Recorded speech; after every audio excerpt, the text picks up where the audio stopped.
یاد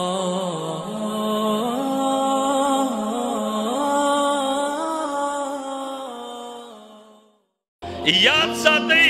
د عالم ته د قوم اشد ضرورت دی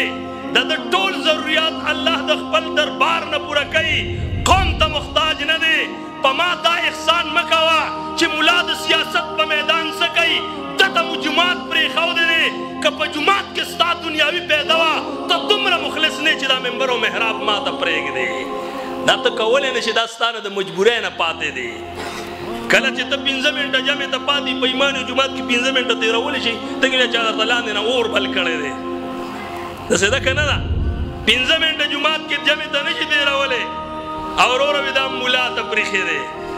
عزتمندو مسلمانانو وروڼو که په دې کې دنیاوي مقاصد وي که په دې کې د دنیا لنکوزر پروټوکول وي هسې په ایمانو دا به تاسو موږ د پرېښو دی هسې پر دې زړه لاس کې دی رور یې رور ته نه پرېږدي نو تا به د بل کندي ملا ته څنګه پرېښې وه عزتمندو مسلمانانو وروڼو یاد ساتئ د هر یو شیز دپاره د هر مصنوعي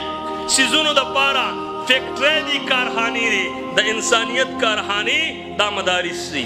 په مدارسو کې د انسان نه انسان جوړیږي او راشه موازنه وکړه د تربیت چې کله زما بچی د ډاکټرۍ کورس نه فارغېږي د انجینرۍ کورس نه فارغېږي او یاد ساته یو لوی ډپلومې د کالج او یونیورسټو نه اخلي چې کله یونیورسټۍ نه 8 کاله پس 10 کاله پس روزي د هغه شکل صورت د چا په شاني جواب وکړئ شاباس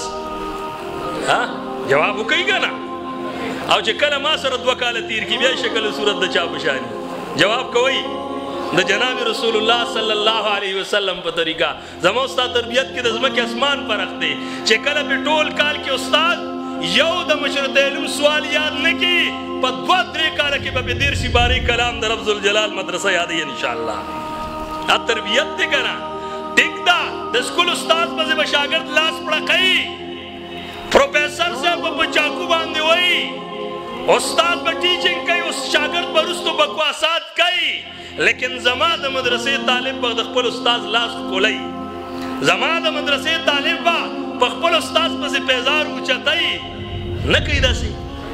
عزتمندو مسلمانانو وروڼو دا د تربیت وجه ده دا تربیت دپاره الله جل شانه د مدارسو انتخاب کړی دی